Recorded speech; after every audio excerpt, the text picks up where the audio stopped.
सत्यनारायण व्रत कथा। सत्य को नारायण के रूप में पूजना ही भगवान श्री सत्यनारायण की पूजा है। संसार में नारायण ही सत्य हैं, बाकी सब माया है।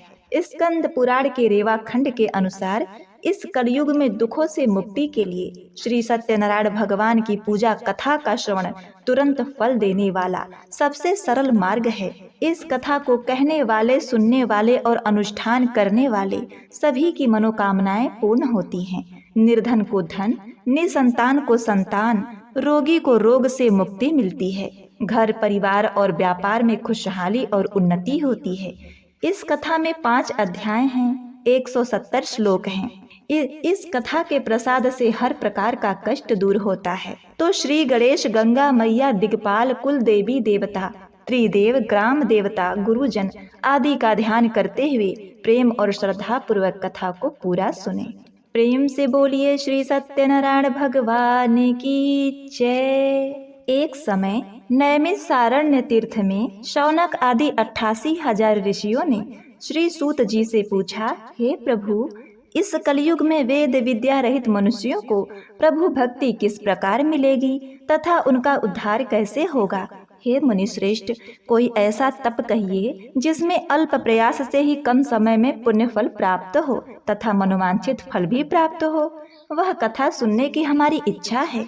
सर्वशास्त्र ज्ञाता श्री सूत जी बोले, हे वैष्णव में पूज्य, आप सबने प्राणियों के हित की बात पूछी है।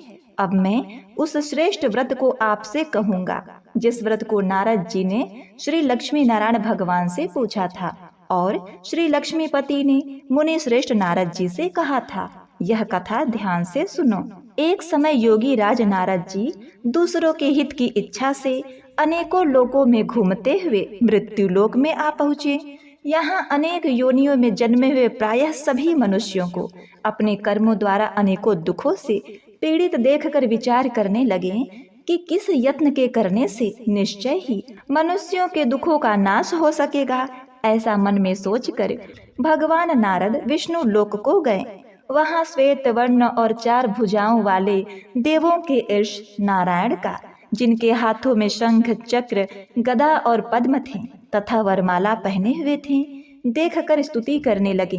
हे भगवान, आप अत्यंत शक्ति से संपन्न हैं। मन तथा वाणी भी आपको नहीं पा सकती।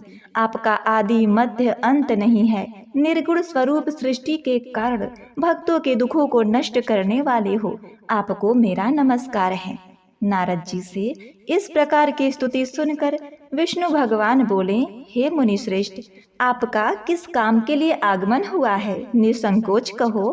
तब नारद मुनि बोले, मृत्यु लोक में सब मनुष्य जो अनेक योनियों में पैदा हुए हैं, अपने अपने कर्मों के द्वारा अनेक प्रकार के दुखों से दुखी हो रहे हैं। हे नाथ, मुझ पर दया रखते हैं तो बताइए कि उन मनुष्यों के सब दुख थोड़े ही प्रयत्न से कैसे दूर हो सकते हैं?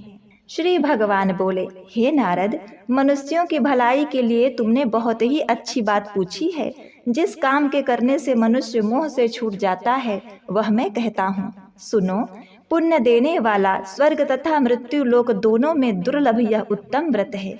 आज मैं प्रेमवश होकर तुमसे कहता हूँ, श्री सत्यनारायण भगवान का यह व्रत अच्छी तरह विधान पूर्वक संपन्न करके मनुष्य तुरंत ही यहाँ सुख भोग कर मरने पर मोक्ष को प्राप्त होता है। श्री भगवान के वचन सुनकर नारद मुनि बोले कि उस व्रत का फल क्या है, क्या विधान है, किसने यह व्रत किया और किस दिन यह व्रत करना चाहिए? हे भगवान, मुझसे विस्तार से कहो। भगवान बोले, दुख, शोक आदि को दूर करने वाला यह व्रत सब स्थानों पर विजय दिलाने वाला है।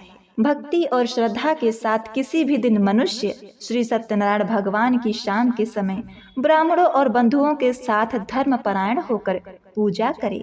भक्ति भाव से नैवेद्य, केले का फल, घी, दूध, गेहूं का चूर्ण सवाया लेवें।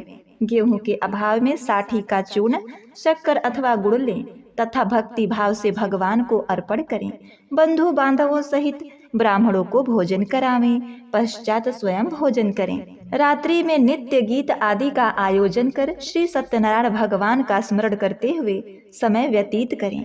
इस तरह विधि पूर्वक भक्ति पूर्वक व्रत करने पर मनुष्यों की इच्छा निश्चित पूरी होती है। इस कलयुग में विशेषकर मृत्यु लोक पर यही मोक्ष का सरल उपाय है। श्री सत्यनारायण व्रत का दूसरा अध्याय।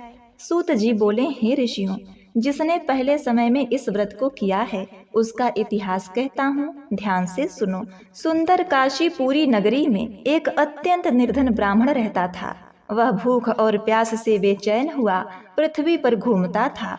ब्राह्मणों से प्रेम और रक्षा करने वाले श्री भगवान हरि ने ब्राह्मण को दुखी देख बूढ़े ब्राह्मण का रूप धारण